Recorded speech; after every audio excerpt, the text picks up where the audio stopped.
Welcome to decoder ICT centre. আজকের ক্লাসে আমরা তৃতীয় অধ্যায়ের প্রথম অংশ অর্থাৎ সংখ্যা পদ্ধতির গুরুত্বপূর্ণ একটি টপিক সংখ্যা পদ্ধতির ইতিহাস নিয়ে আলোচনা করব। সংখ্যা আমাদের জীবনের প্রতিটি ক্ষেত্রে ব্যবহার হয়। গণনা, পরিমাপ, ব্যবসা, বিজ্ঞান, প্রযুক্তি, এমনকি সময় নির্ধারণেও। কিন্তু কখনো কি ভেবেছো এই সংখ্যাগুলো কোথা থেকে এলো? চলো জেনে নিই সংখ্যার ইতিহাস।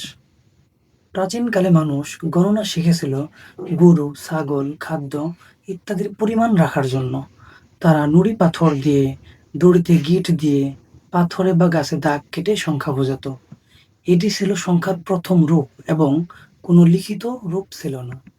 তাই এই পদ্ধতি ব্যবহার করে মানুষ খুব ছোট সংখ্যা বোঝাতে পারত। কিন্তু সময়ের সাথে তাল মিলিয়ে মানুষের বড় সংখ্যা গণনার প্রয়োজন দেখা যায়।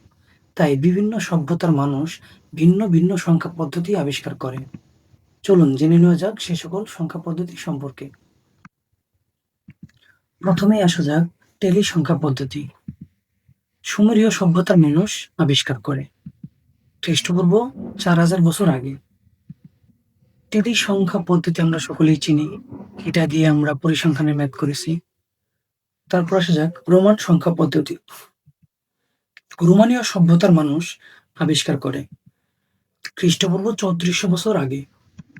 এই সংখ্যা পদ্ধতিও আমরা সকলেই চিনি, তবে এখান থেকে আমরা যেটা মনে রাখবো, 50 বলতে কোন লেটার বোঝায়, 100 দ্বারা, 500 দ্বারা, 1000 দ্বারা, কেননা এগুলা এমসিকিউ চলে আসতে পারে। হায়ারোগ্লিফিক সংখ্যা পদ্ধতি। মিশরীয় সভ্যতার মানুষ আবিষ্কার করে খ্রিস্টপূর্ব 3400 বছর আগে। হায়ারোগ্লিফিক সংখ্যা পদ্ধতিতে ব্যবহৃত সিম্বলগুলো দেখতে এমন, যেখানে 1-এর জন্য একটা দাগ, 2-এর জন্য 2টা দাগ, এভাবে করে 9-এর জন্য 9টা দাগ, 10-এর জন্য এমন সিম্বল, 100-এর জন্য এমন, 1000-এর জন্য এমন, 10,000-এর জন্য ফিঙ্গার, 1 লাখের জন্য ব্যাং, 10 লাখের জন্য মানুষের মতো দেখতে এরকম একটা সিম্বল। হায়ারোগ্লিফিক সংখ্যা পদ্ধতি ব্যবহার করে বড় বড় সংখ্যা লেখা যেত। যেমন 3244 লিখতে 3টা হাজার, 2টা শত, 4টা 10 এবং 4 বোঝাতে 4টা দাগ, এই হয়ে গেল 3244। একইভাবে 21237 লিখতে 2টা 10,000 নেওয়া হয়েছে, একটা 1000 নেওয়া হয়েছে, হয়ে গেল 21000। তারপর 2টা শত হয়ে গেল 200, তারপর 30 আর এই 7 হয়ে গেল 21237। হায়ারোগ্লিফিক সংখ্যা পদ্ধতি ব্যবহার করে আরও বড় সংখ্যা লেখা সম্ভব। যেমন এখানে যদি 21,000 না হয়ে 91,237 হতো, তখন আরও 7টা ফিঙ্গার অ্যাড করা লাগতো। সেক্ষেত্রে টোটাল ফিঙ্গার হতো 9টা, যার মাধ্যমে 90,000 বোঝানো যেত এবং এই 91,000, বাকিটা এমনই হয়ে যেত তখন 91,237। হায়ারোগ্লিফিক সংখ্যা পদ্ধতি ব্যবহার করে সংখ্যা লেখা এতটা বড় হলেও সংখ্যা লেখা হতো, কেননা ওই সময়ে আর কোনো সংখ্যা পদ্ধতি ছিল না যার মাধ্যমে এত বড় সংখ্যা লেখা যেত। যেমন টেলি বা রোমান সংখ্যা ব্যবহার করে খুব ছোট সংখ্যাই লেখা যেত। তাই মিশরীয়রা তাদের প্রয়োজন অনুসারে হায়ারোগ্লিফিক সংখ্যা পদ্ধতি আবিষ্কার করে। প্রয়োজন বলতে মিশরীয়রা, আমরা জানি মিশরের পিরামিড তৈরি করেছে, যেখানে অনেক বেশি শ্রমিক এবং পাথরের প্রয়োজন হয়েছিল। ওগুলোর হিসাব রাখতেই মিশরীয়রা হায়ারোগ্লিফিক সংখ্যা পদ্ধতি আবিষ্কার করে। এখন আসা যাক ষাটভিত্তিক সংখ্যা পদ্ধতি। ব্যাবিলনীয় সভ্যতার মানুষ আবিষ্কার করে খ্রিস্টপূর্ব 2000 বছর আগে। ষাটভিত্তিক সংখ্যা পদ্ধতি সময় গণনার কাজে ব্যবহার করা হয়।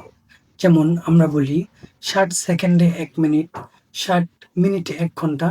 এটাই হচ্ছে ষাটভিত্তিক সংখ্যা পদ্ধতির একটা ব্যবহার। এবার আলোচনা করা যাক সবচেয়ে গুরুত্বপূর্ণ সংখ্যা পদ্ধতি অর্থাৎ দশমিক সংখ্যা পদ্ধতি নিয়ে। এই দশমিক সংখ্যা পদ্ধতি হচ্ছে আমাদের দৈনন্দিন জীবনে ব্যবহৃত সংখ্যা পদ্ধতি, অর্থাৎ যেখানে 0 থেকে 9 পর্যন্ত মোট 10টি অঙ্ক ব্যবহার করা হয়। চলুন জেনে নেওয়া যাক দশমিক সংখ্যা পদ্ধতি সম্পর্কে গুরুত্বপূর্ণ বিষয়গুলো। প্রাচীন ভারতীয় গণিতবিদ দশমিক সংখ্যা পদ্ধতি আবিষ্কার করে খ্রিস্টপূর্ব 400 বছর আগে। হাতের 10 আঙ্গুলের উপর ভিত্তি করে এই সংখ্যা পদ্ধতি আবিষ্কার করা হয়। দশমিক সংখ্যা পদ্ধতিতে প্রথম শূন্যের ব্যবহার শুরু হয়, অর্থাৎ আমরা পূর্বে যে সংখ্যা পদ্ধতিগুলো নিয়ে আলোচনা করলাম সেখানে কোনো শূন্যের ধারণা ছিল না। প্রথম শূন্যের ধারণা বা শূন্যের ব্যবহার শুরু হয় দশমিক সংখ্যা পদ্ধতি থেকে। শূন্য শব্দটি আসে সংস্কৃত শব্দ শূন্যয়া থেকে।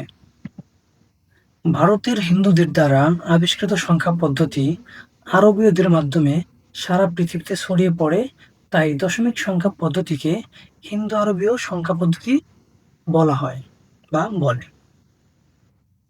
এর কারণ হচ্ছে আরবীয়রা সারা বিশ্বব্যাপী ব্যবসা বাণিজ্য করত, যার কারণে আরবীয়দের মাধ্যমে ভারতবর্ষে আবিষ্কৃত সংখ্যা পদ্ধতি সহজেই সারা বিশ্বে ছড়িয়ে পড়ে।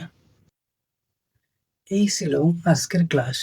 শেষ পর্যন্ত যারা ধৈর্য নিয়ে ক্লাসটি করেছেন তাদের ধন্যবাদ। ক্লাসটি ভালো লাগলে শেয়ার করে বন্ধুদের মাঝে ছড়িয়ে দিবেন এবং লাইক ও কমেন্ট করে উৎসাহ যোগাবেন। দেখা হবে পরবর্তী ক্লাসে।